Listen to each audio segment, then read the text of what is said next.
Hello and welcome to the Mill Valley Podcast. We're going to talk about the most recent main stage play, Our Town. I'm William. I played Simon Stimson.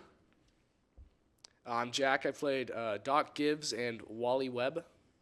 I'm Peyton. I played Mr. Webb in the Newman Curtin cast.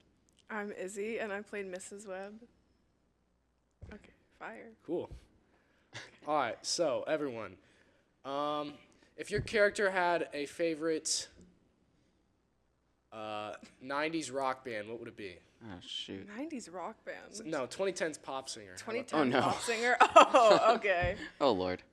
Low key, I feel like Mrs. Webb would get down with like One Direction. I don't know yeah, why. I can see I, that. I feel the One Direction in her. I love it. Simon Stimson. We didn't introduce our. Wait, yes, we did. Yes, we did, Jack. I'm a drunk man. Whatever. Yeah. I don't know a lot of them. Maroon 5. Maroon 5. I don't know. No. I think Doc Gibbs would like a lot of Coldplay, but in secret he'd listen to Katy Perry or something. Ooh, I see it. He'd I hide see it away. He'd be see ashamed. it. I think Mr. Webb would just like whatever his wife likes. She runs the house. He'd be a One Direction stan. I agree. I could see that. Yeah. All right. What about your character's favorite flavor of ice cream? Gee, I wonder. Root beer. Root beer. You know, you get a root beer float. That's a root beer float, not root beer ice cream. Well, yeah, but like you can also get a root beer flavored Get pistachio ice because cream. he's weird. That's not bad. I don't. Okay. I mean, Fire. I personally don't think pistachio is weird. Let's not go there. Do you like pistachio ice cream? It's all right. It's all right. That's an opinion. Okay. Yeah, I think there's a reason your character Yeah. ended the way he did in that show. For that. If you didn't see Our Town, Will's character killed himself. Oh, Shawn, can I not say that? I'm sorry. I don't think you can say that. Let's use some more polite language. sorry. He Did not survive due to himself doing. Yeah. Anyways, I think Mrs. Webb would have liked. I don't know, like chocolate. She's like a classic girl. She likes chocolate. I like vanilla. Mr. Webb, I think he'd go with cookies and cream. Ooh. I could also see like Neapolitan. He'd buy like the giant tub of Neapolitan. Oh yeah, definitely. I see That's it. Mr. Webb. That's so Mr. Webb coded. I love it. I think it's just because it sounds fancy. He'd get it. He likes oh my gosh, wait, he likes Napoleon. He'd buy Neapolitan. What? Yeah. That That joke doesn't fell make any flat. sense. My bad. Airball. I tried. All right. I don't know if you guys have been to Walmart and seen like their custom ice cream flavors. They have those? Yeah, there's a flavor called Unicorn Sparkle. I think Wally Wally Webb. Webb would be a fan. Yeah. Well, that's Unicorn Sparkle. Yeah. Yes, oh, yeah. yes. Now, all right.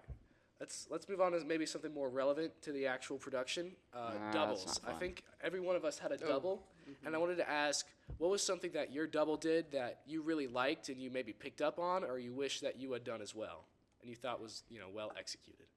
I personally, like, because I watched the show, like, me and Peyton both watched the show on, like, our off nights, and I think it was, like, really interesting to see the two different casts because they played, like, everyone, I feel like, played it very differently. I think besides, like, the Mr. Webbs played it kind of the exact same.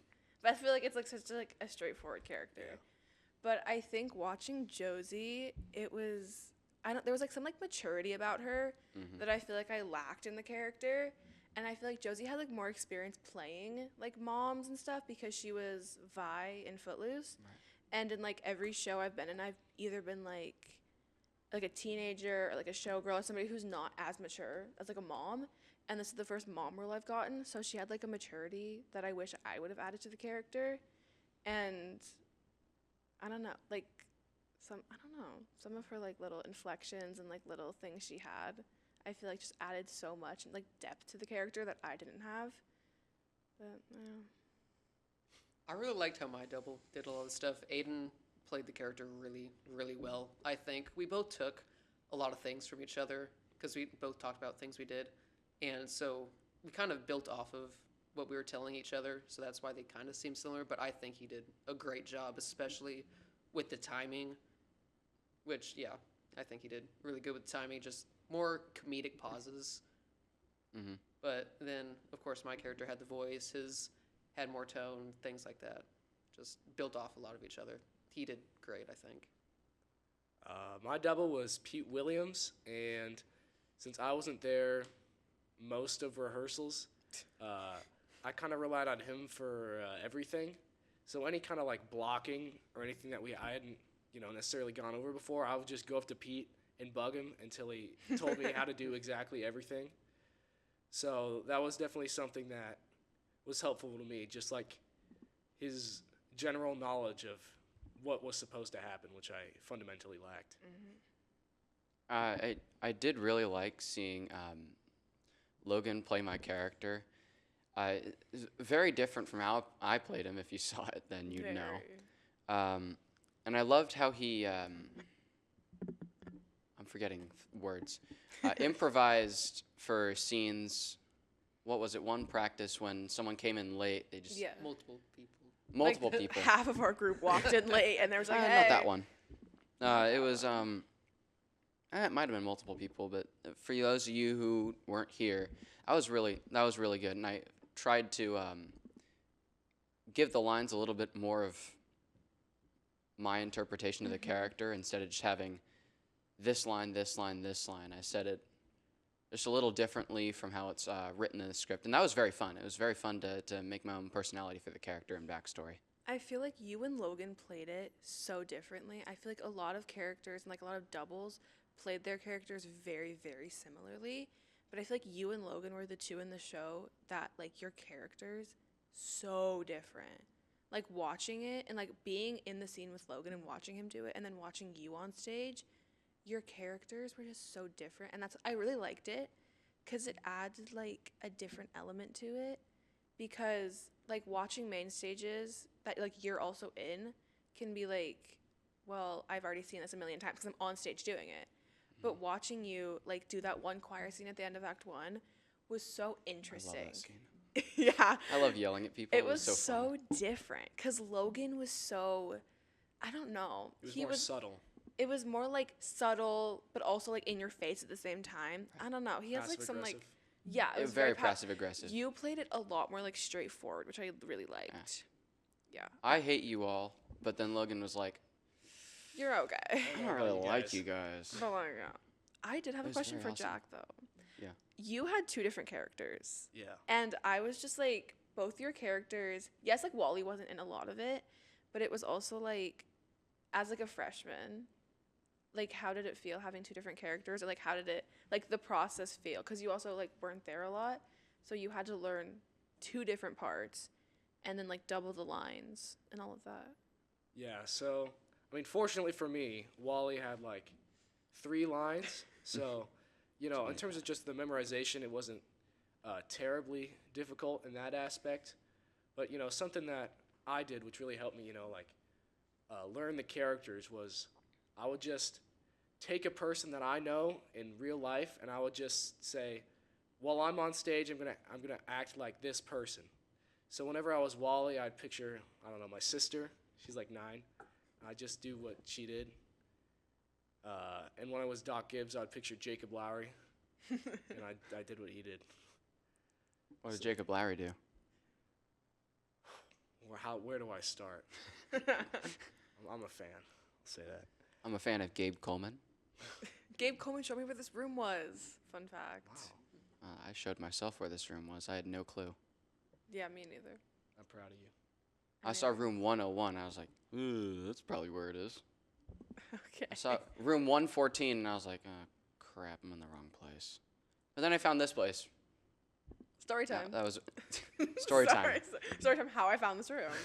Also, I think between the two casts, the blocking is just Oh, a lot Yeah. different. so like 'cause watching it Was it? weird. when we went and saw the other cast, the blocking was just different. Like they'd come from different parts, they'd stay on different parts, and I think it just added a lot more originality to each Yeah. cast, where each view is like a different experience. I was talking to people who like weren't in the show, but like have seen Mo Valley shows before, but they went to both casts, and I was like asking them after I watched it because I was like, it's so different in my opinion, and they were like, yeah, it felt like 2 different shows. Like yes, it was the same lines, same like basic blocking, same like storyline and all of that, but it felt like different.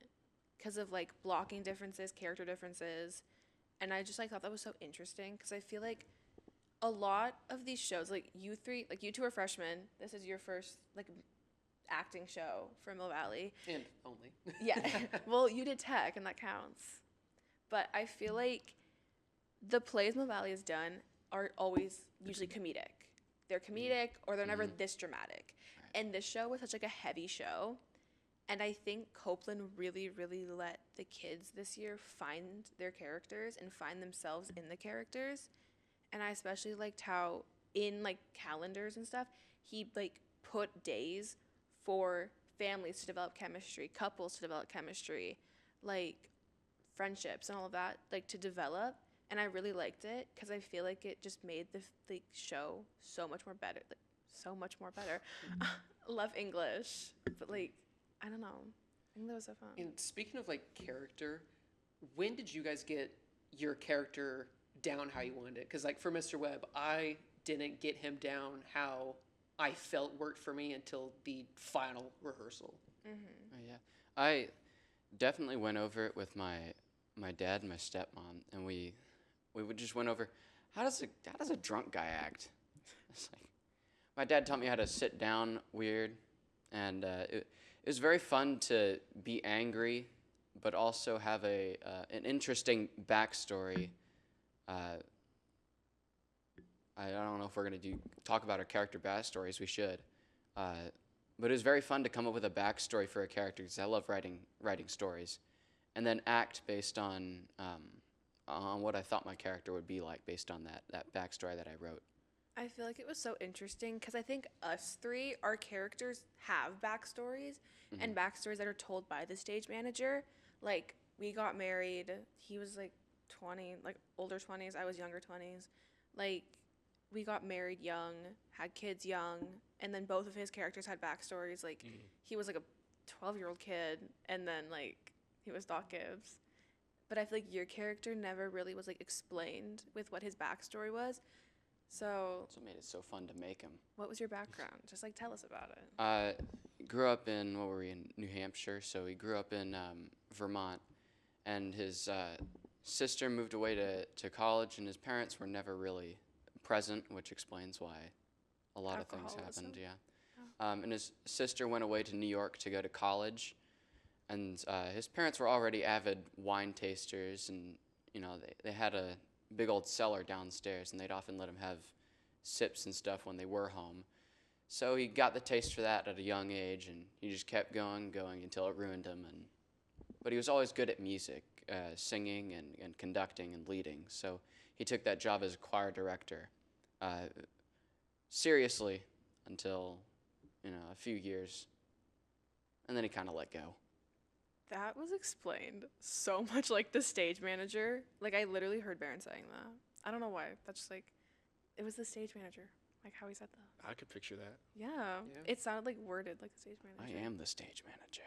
Oh my gosh. Wait. Okay. We're all the stage Should we bring up the stage manager lore? I think maybe The we should stage do like some manager. exposition for people who haven't seen the show or Okay, like, that would part be- of the show. exposition. Okay. That'd be really nice. So our stage manager was played by Baron Fox and Lily Schleicher, the two different nights. And the stage manager, essentially, he wasn't really a character in the show, but they were there, sometimes a character, sometimes not. But their entire role was to explain the story for people. Well, Kind of like a narrator. he was the narrator, essentially. Or like they were the narrator. And they both had like these giant monologues at the beginning of all three acts. Which I don't know how they got No. all that memorized. Oh, no. Act 3 was like Act three, yeah. like It's three several and a pages half like full pages. I was like, Yeah. oh my gosh. Dude, we'd sit down in the changing room, and Charlie would be waiting to go out as gosh, I'm forgetting character names now. but- Craig. Mrs. Craig. Yeah, Samantha Craig. Yeah. And it was so stressful because it was like, God, he's still talking. God, he's still talking. The line's going for like 3 minutes now, and it's real stressful. Except when you're on the seat. When you're on the seat, it's like, No, it's like really stressful because I enter, he cues all three of my entrances in his opening monologues.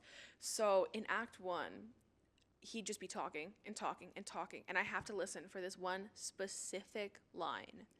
So I had to like figure out how to cue myself off other things. So it was like, yeah, I queued myself off Madison, who played Mrs. Gibbs, if you didn't see the show. But I queued myself off her because I could not queue off Baron, and it was like so hard. Yeah, it was the same way for yeah, one of his lines. My cue line for Act 1 was pretty difficult to get Shakespeare. down. Yeah, Shakespeare. Oh, I could never hear it. And I was like, okay, when is he gonna say it? Because he talks about two times does he talk about putting stuff in the cornerstone of the town, Yeah. right? And the first time I was like, wait, is this me? No, it's not me. It's not me. And then he talks about the Constitution. I'm like, that's me. Okay, yeah. And then my second entrance on Act 1 is also equally difficult, but oh god, I'm forgetting names. I'm bad with Who? names. Lily? No, it was Character? officer- I like God, his stance. I'm He bad at said, this. Charades acted out. act out the character. Police officer goes on, and then Constable Warren. Yeah, Warren. Constable Warren, and Oh, Nick. yeah, Nix, Yeah. and then Gibbs walks on, and then they have like 4 lines. They have like 4 lines, and I always struggle. Oh, that's Simon Stimson, and then I'm like, oh, time to go out, time to go out, time to go out, time to go out. Okay, now, and we're both in that little room on stage left, Yeah. and he's listening out, and then he goes out, and then I listen out. It's like a cue line for getting out on the stage. It's very fun, but it's also pretty stressful going out. Cues were so hard for this show. I feel like cues in the past haven't really been that hard. No. But this show is just so many people on and off stage, because it was like, essentially it was like like the stage was like stripped down, and it was so like nothing was there. It was like the moms would be on stage for like 10 minutes, not even talking, and then there would be like 10 people like entering and like exiting while that was happening, because it was like the street was in front of them, and it was like chaos. While we're on the topic of not much of a set, what were like some of the hardest parts about the show for a show with very, very little props and set? For me, it was blocking, because for other things, usually there's stuff around that I can pace myself on. But when there's none of that, you kind of have to like memorize everything and not really go as it comes. I feel like for me, I was like one of the people who had it the hardest with no set, Yeah. because like me, Josie, Christina, Madison, Having to remember Cooking the all in the kitchen. like kitchen. us 4, we had to cook in a kitchen that didn't exist.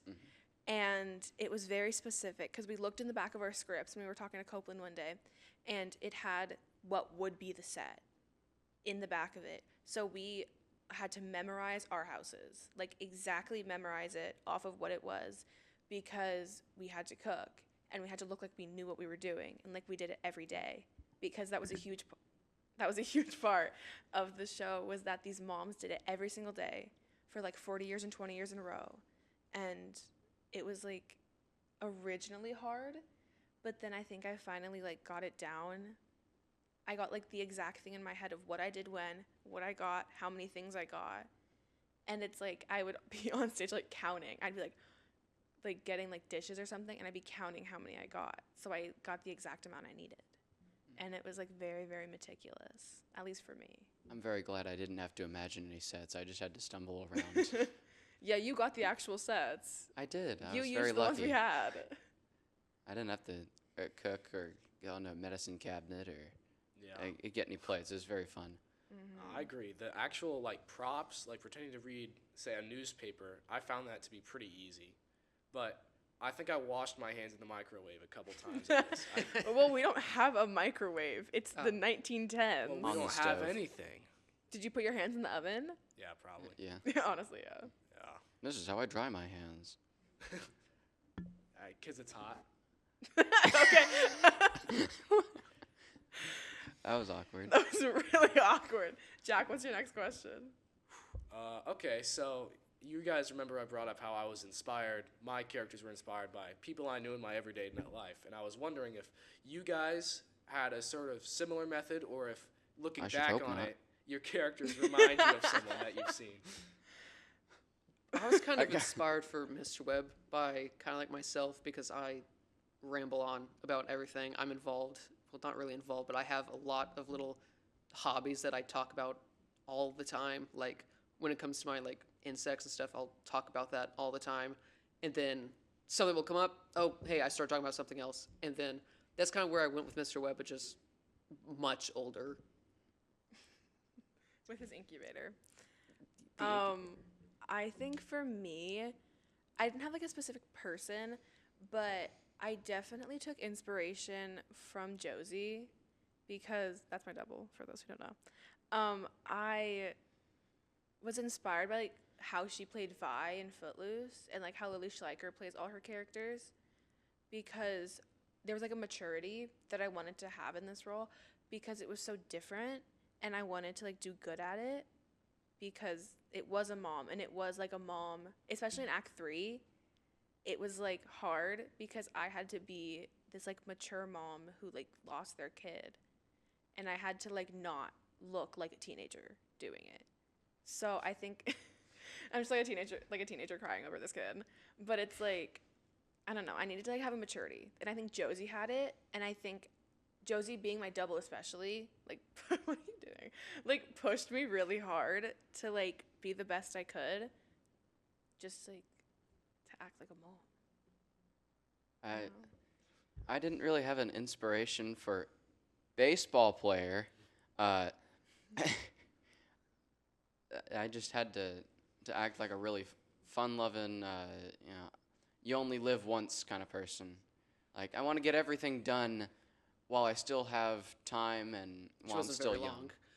No, for Simon Because that's all Stimson, 5 yeah. minutes.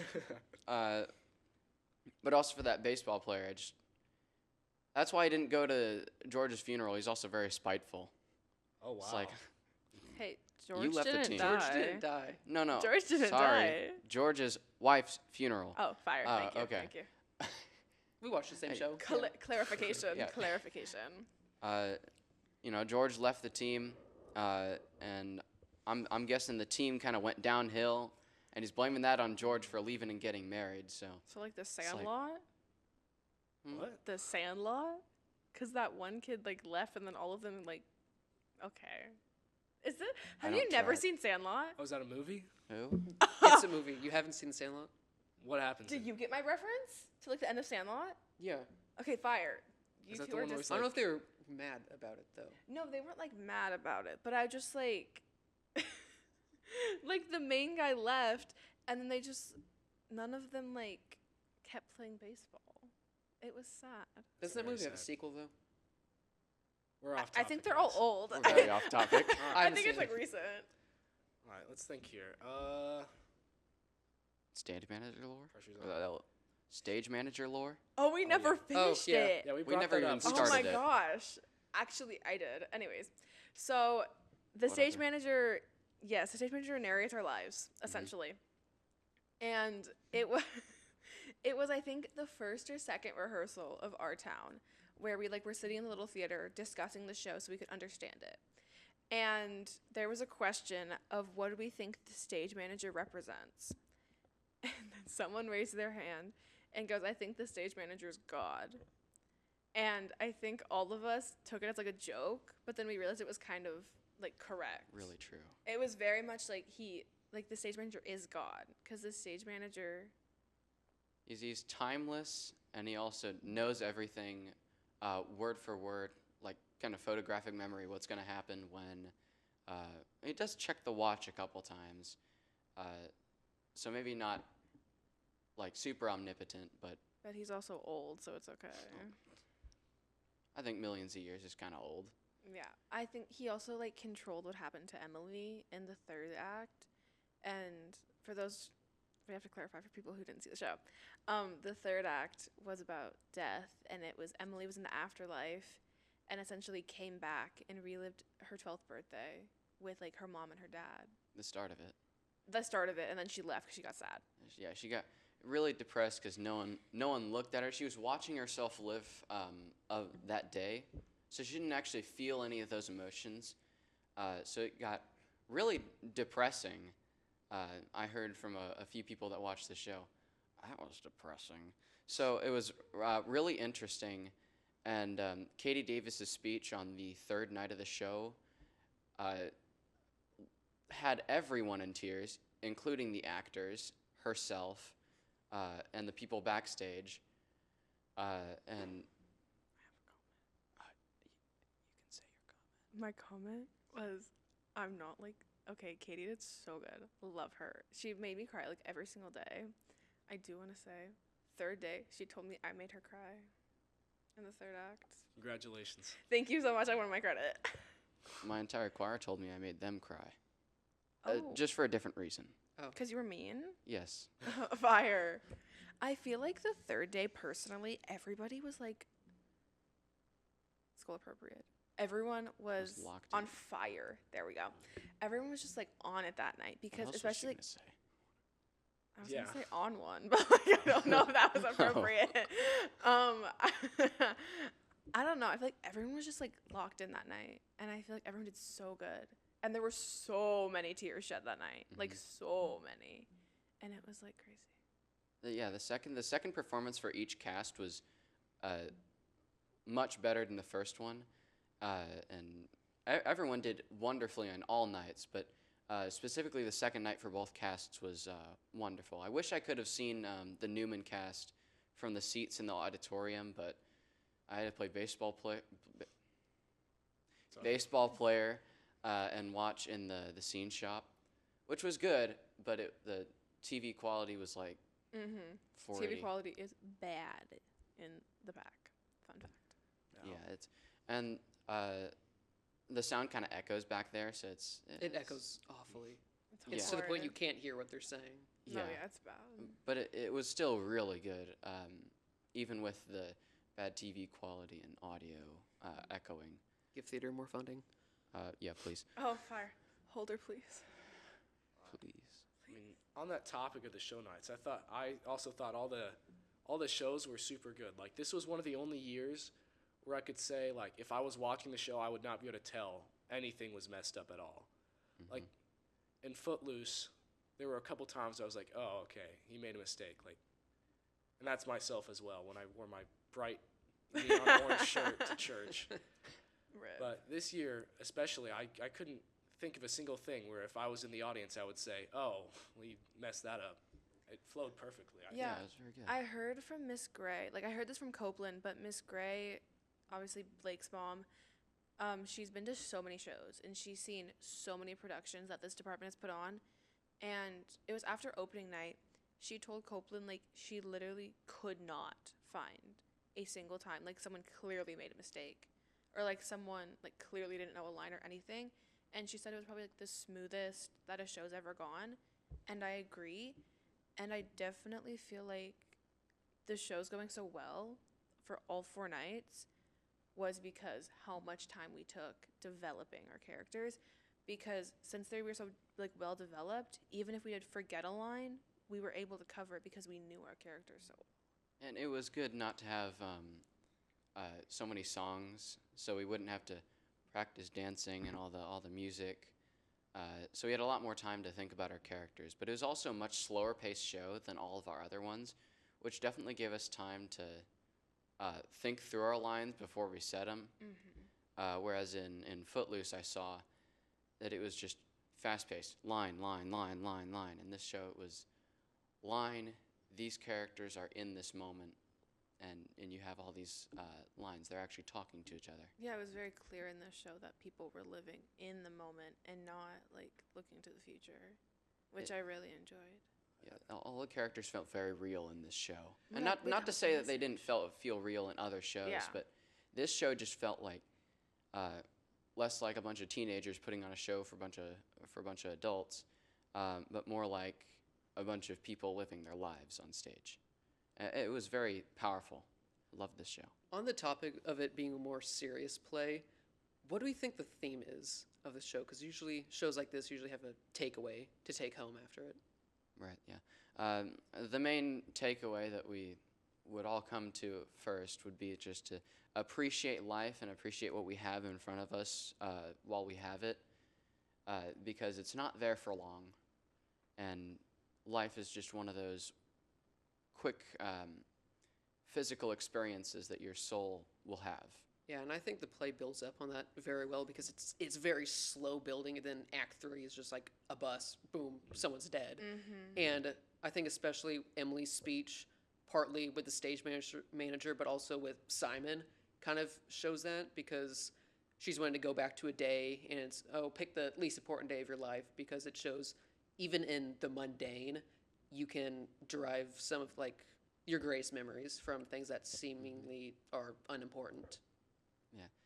Trying to evoke a sense of nostalgia, but it just doesn't work because you're just trying to relive that moment instead of remember the happy thoughts that you had. So it was very powerful when Emily just said goodbye to everything.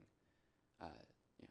I think for me personally, I never like heard the third act because I was so focused on what was happening with my blocking and my lines and my scenes.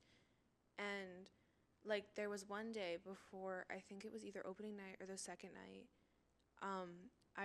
we were sitting there and we ran the beginning of Act 3 and I got to hear all of the lines before Emily like came back, because like before we stopped like right before she came back to her life on her birthday, and I like started tearing up because like it was such like an empowering message, and it's a message I think everyone in the audience and like all of the kids in the show, and I just think everyone in general should learn, because I feel like the world right now is so looking to the future and like moving fast and just going, and I think we really need to slow down and start like enjoying our lives in the present.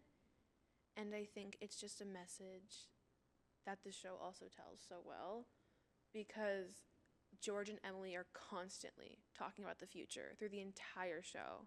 Like Act 1, they have an entire conversation about what they're going to do in the future. Mm-hmm. And I think, like, I agree with Act 3 being just like a big like explosion in your face, because in Act 1 you're just like, oh, this is their life, this is just very calm, just like a day. Act 2 is a lot nicer, and it's just like marriage and love and blah, all that. But then Act 3 is just like a punch in the face, because it's like death is coming and it's gonna get you, and you never know when and you don't know how, and you need to like really enjoy the time you have. And I think like the first two show like what you need to enjoy. Yeah, like I thought the first two acts of the play, they're almost like a trap. They lure you into some false sense of security. Like these such nice little houses and everything's going so slowly. It reminds you of my life back home, and then all of a sudden somebody just dies, and it feels like the play kind of speeds up a little bit, and you're just completely ripped out of whatever comfort you had, and you're kind of forced to face that reality that this isn't going to last forever. You're not always going to have that comfort. And that anything can happen at any moment. Uh-huh. And I think the fact so many people died too, like so many characters, like Wally dying, never expected it. Like before I read the script, I was like, I knew Emily died, but when I learned Wally died, I was like, whoa. Because that also means like both of them are dead, very, very young, but then that also means Mrs. Webb and Mr. Webb have to deal with both of their kids passing away, and that is like horrible. And then it's also like Miss Gibbs dying. You learn to love Miss Gibbs because of just like how she is and how amazing she is to her kids. You learn to love her, and then she's just dead. And then Simon, such a sad story, like alcoholic, and then ending up like that is so sad. And then Mrs. Soames, like everybody dies. Like half of our cast dies in the end. And I think it's just, it really shows, especially that you don't know how and you don't know when, because all of them died like different times. Mm-hmm. But it's between like that. Yeah, Miss Soames too. Miss Soames was also a pretty powerful character, very gossipy. Yeah, she loved to talk during weddings too. No. Wonderful wedding, wonderful. I have never saw a good wedding. A very fun character. I love how Lily Rugenstein played her, and I wasn't able to watch the other one, so I didn't know how her double did it. Yeah, but the message didn't really hit me until I was in the audience. I will be honest, wept like a baby. Oh, but, I was sitting there. I saw. Yeah. It was so funny. It was cute. I don't usually cry over, like media or anything, or like I've never read a book that brought me to tears, or I've seen maybe one movie in my life that actually made me cry. But on like the second night before the actual performances, when I was on stage in Act 3, I feel like something changed, and I really felt the character, and it was like everything was being multiplied by me being on stage and being in character, and it just all like hit me. Yeah. It was a crazy experience. I feel as a senior, this also hits, the theme hits a lot harder because, like, oh, you're a can senior. imagine, You're leaving the next, like, couple months. And your own then the now. theme is just like, oh, appreciate the little things. It's almost over. It's like, it's a big punch in the gut if you're a senior. All the seniors were, like, they were struck really hard with that. It doesn't sure they help were. that like before the show and like our little talk, I know for Newman at least, Copeland would sit there and be like, "Well, seniors, this is your last show, so take this message to heart." For I us would too. sit there and I would look over at like Logan, who's sitting next to me, and he just looked like depressed. Yeah, but stop and I'm like, reminding us. I'm like, "Oh, sorry, Logan. Like, love you." But yeah, I feel like especially for you, like how you're talking about, like you feel the character like click. I feel like I saw it, like in Wally especially, because obviously I'm not in Yeah. the Dog Gibbs cast, but I saw Wally click with you because I don't know why. It was just like that one scene at the very beginning of the show when like you're reading your book, and I think it was one of our texts, and you had just like been going through it. Like, no offense, love you, but like you just like been going through it and just like doing the actions. But there was one day I really saw Wally and I didn't see Jack. And I like, when you came down that stair, I was like, that's Wally. Because it's like how you acted and how you like interacted with Katie and me. And it was just like, it was Wally. Yeah, there really is a big difference between, knowing all your lines and knowing what your character wants and all that, and then being able to insert yourself into that and just have it in your mind while you're acting. You really have to know everything and have it down pat to be able to immerse yourself fully. And I think that's probably one of the most important parts of acting, I suppose. Yeah, I think that was a pretty big challenge for Simon, not having any backstory to really go off of. So all I had was read the script. This guy's angry. I'm gonna act angry, and just sway a little bit, stumble, and drink during a wedding. That was a fun part. I loved the wedding because I could just pantomime everything and separate myself from all the people in the pews. I loved when Baron told us all to sit down where I could make my own thing because I didn't have a chair. Yeah. So I fall down and then I sit where the choir is. Oh. It was very fun, and I saw that other people liked it. And people liked in the first night that I had when I stumbled and I said when I stumbled on my words and physically stumbled, that people laughed, and when I made the Methodists joke, that always got a big laugh out of people, and so I had to look up what a Methodist was because I'm not with. I don't know the Christian denominations apparently. Not with the times, dude. Get with it. Yeah, I do want to say you played that character really well, and I think that made it a lot easier for other people to play their characters, at least me. Because I hope it did. when I was playing Dr. Gibbs, him and his wife were sitting down, and they'd had a conversation about you earlier. So the whole time when I was playing him, Doc Gibbs and Mrs. Gibbs, they were just crap talking you at the wedding. Yeah. I hope. So I is wanted Miss you to know Soames that. and all the other wives and everyone in the town, but they roll with it. They're just jealous. Yeah. Oh my You're gosh. jealous how much money I blow on drinks. With all I've got a this whole bar down there. Sorry. Sorry. Peyton, oh my god. With all this character talk, if you were cast as somebody else's character, who would you want to be cast Emily, as? Lord. oh my gosh. I feel like I would want to be Emily so bad, even though like the amount of pressure on you every night is insane because you have so many scenes and you also have to be like flip through your character, especially in like act 3.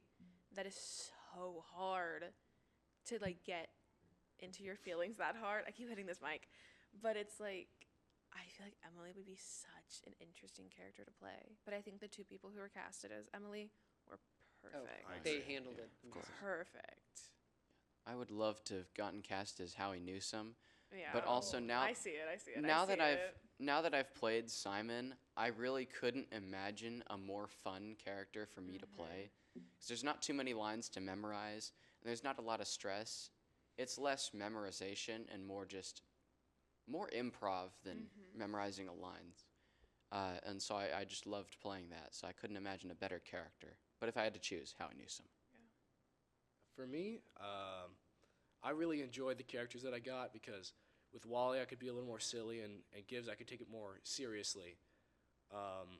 And I think the character I would like to play after the fact, I think I would still go with Dr. Gibbs because I think I excel a lot in comedic roles, and I get cast in a lot of comedic roles in the past, and I think it was a very nice breath of fresh air to kind of take things more seriously as this 40-year-old doctor guy, which I thought it was very nice to kind of have a change in things. But if I was to play someone else, I think Simon Stimson would be a very interesting role. If I were to play somebody else, it would be Simon as well, because Let's just go. I like playing Let's comedic go. parts, and then that flip to like a serious tone in the third act is always fun to do and stuff. But it looks like a really fun role. I would have loved to do that too. It was. Okay, Uh, I have a question. Go. Okay, I think we should wrap it up a little bit, but I we? have a big question. Yeah. What was your okay, two-part. What was your favorite scene to do? And then what do you feel like was the hardest scene to do? Like through the entire show. Give me a minute.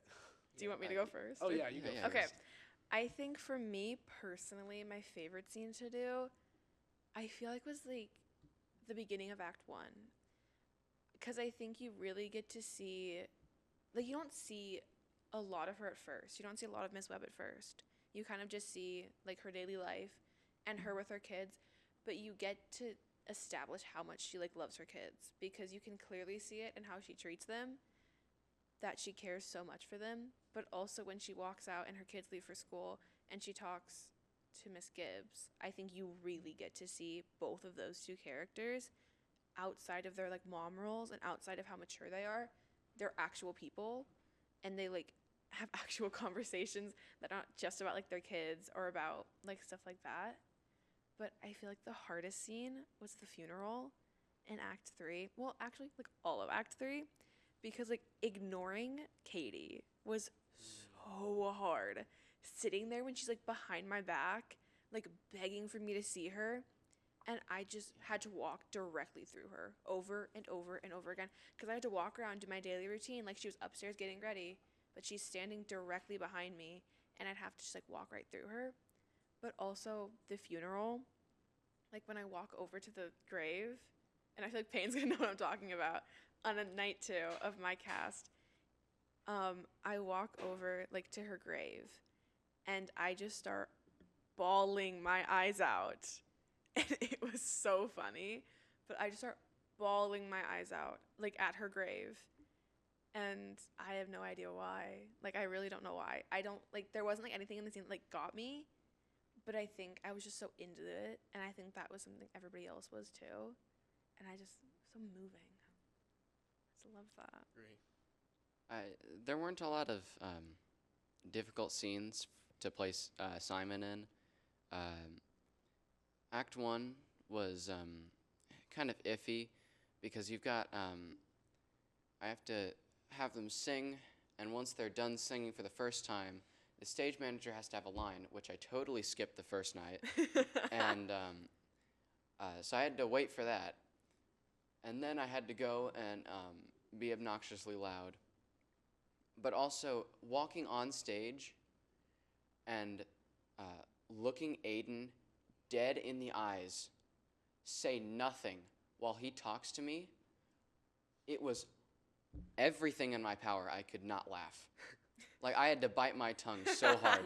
Like, stop talking. Please, you're going to make me laugh. No, but that scene was like so powerful. In like not a way that like the rest of the show is powerful, but in like a different way. Of like Copeland was talking about this one night. But it was like they wanted to help Simon so bad. Like both of them, Constable Warren and Mr. Webb, wanted to help him so bad. But they had to let him go because that's what he needed in the moment. And that just like, when Copeland said that, like hit me in the heart for Yeah, some that reason. hits. And it was just like hard to like watch that because I was like, it was rough. Act 3 was also rough because we had this whole someone in the cast said it. It was like an unskippable cutscene all the way to the left that I couldn't pay attention to no matter what because it was all the way down the hill. And it's really difficult to stay interested while you're just looking at the lights in the sky. How many lights are up there? Yeah, about 20. It's more than 20. But it was definitely very difficult just to keep myself paying attention while not watching the scene to the left. For me, my favorite part was definitely the interaction I had with George at the beginning of Act 2. Yeah. Just all the pauses were really fun, hearing all the audience reactions. For the most difficult, probably the wedding, specifically when I'm talking to Katie, those like 4 lines I have, because they blend and sound like so alike. I had to be sure I didn't say the wrong thing and that I'd mess up Katie, because I did that a few rehearsals and I could tell when I messed up and messed her up. So I had to be sure I got that right. It was really difficult too, because especially those first 2 lines sound so similar. If I got those up, the entire scene's messed up. I love that scene with George. I love That's it hilarious. so much. It's so I funny. love it because it like shows you like Mr. Webb, because I love when he's like, my dad told me all of this stuff, but I didn't do it. And I was like, because I remember the audience reaction during that was so funny, because people were like, oh my gosh, like, what is this? And then I remember one of my friends was like, I wanted to cheer so bad, but it was like dead silent in the auditorium, so I didn't want to cheer. But I love that scene because also I feel like it's one of the only times Mrs. Webb gets to be funny. Because Mrs. Webb does not get to be funny in this show. There are 2 singular times. And it's number 1 when she yells at Charles, Mr. Webb, in the first act, which Josie didn't do, which I was like, oh, that's very interesting. I liked it because it was like more of like an annoyance, like, oh, this happens all the time. Hurry No, up and get out yeah, here. it was And very It was different. really interesting to see how that was. I liked it both ways. I liked both of them. I liked yelling though. I feel like yelling was fun, and then also like throwing George out of the house. Oh, the satisfaction I got by throwing Petrowski out of that house. Love you, Petrowski. That's not anything against you, but like just the satisfaction of like throwing him out of the house. I don't know why. I just loved it. Like pulling his chair out, because the audience like actually laughed at that.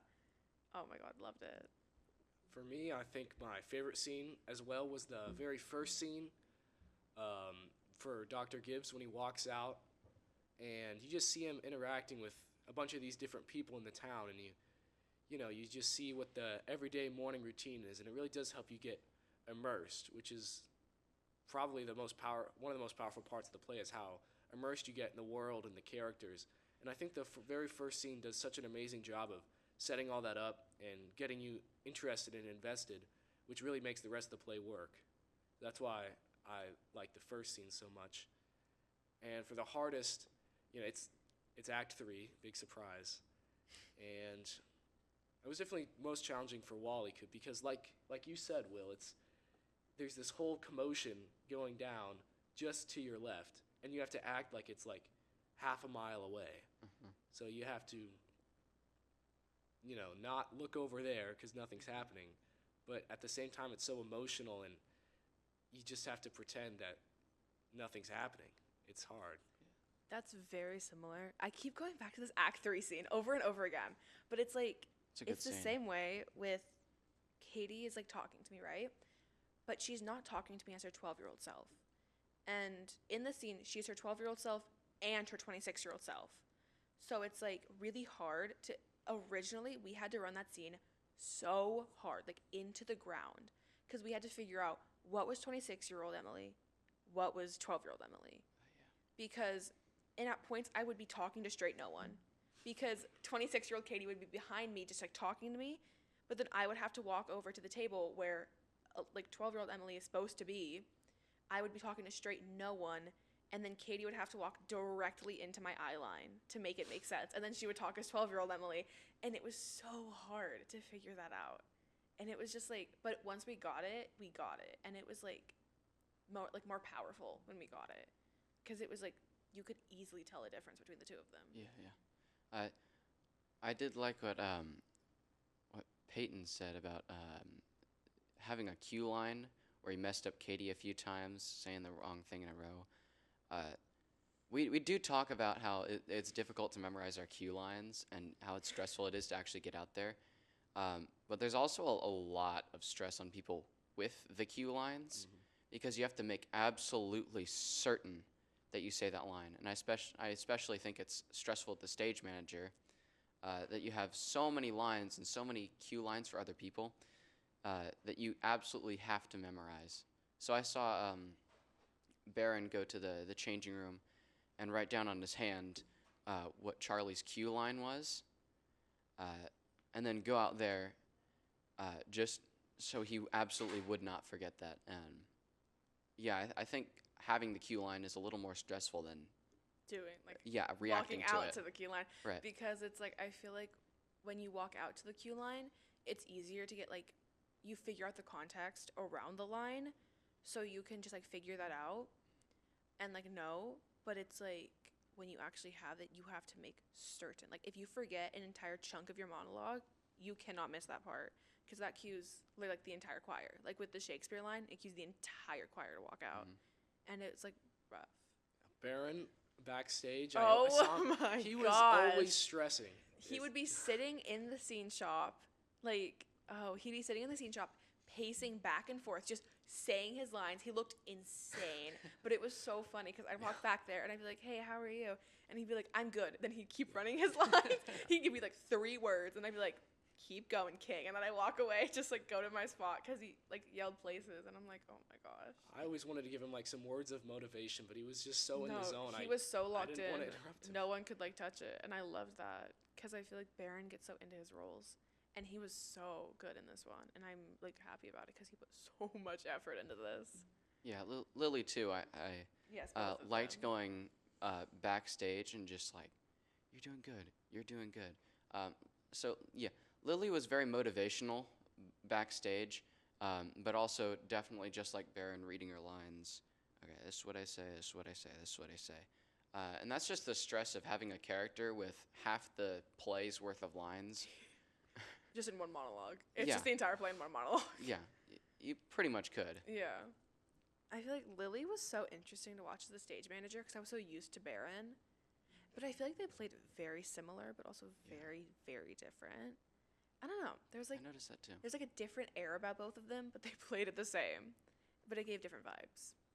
And it wasn't even the fact like one was a girl, one was a guy. It was just like attitude.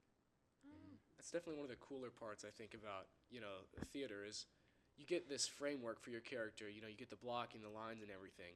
But even if you have that the exact same as another person, it feels like an entirely different character just using your mannerisms and your delivery and everything. I think it's really cool how that works. I did see Logan Stimson backstage in the scene shop. Logan Simpson. Logan's Stimson Oh, backstage okay. in the scene shop, and I was like, wow, is that even the same character? It was very interesting to see how completely different we made our 2 characters. And that was one of the most fun things about going backstage, was seeing all those differences between Katie and Reese, Logan and I, and Peyton and Aiden. It was very interesting and very it really helps with making your own character, seeing how 2 other people have their dynamic with their character, and then just playing off your double like that. I feel like a big question that I think would be very interesting to discuss is one Copeland brought up. And in, I think, the Act 2 monologue, the stage manager talks about how, I think we all know this question, how the audience, or not the audience, how, like, the real hero of the story isn't even on stage. And I'm sure you all know who that is. And I'm sure no one knew who that was. Yeah, none of us actually knew who it was. But I wanted to get your opinions on who, because I feel like a lot of people think it's the audience, but I wanted to know if any of you guys had, like, different thoughts or, like, any other possibilities of who it could have been besides the audience. I'm just going to reinforce kind of that it's the audience. I think it's the audience just because, it's a play. There's no props. It's all pantomime.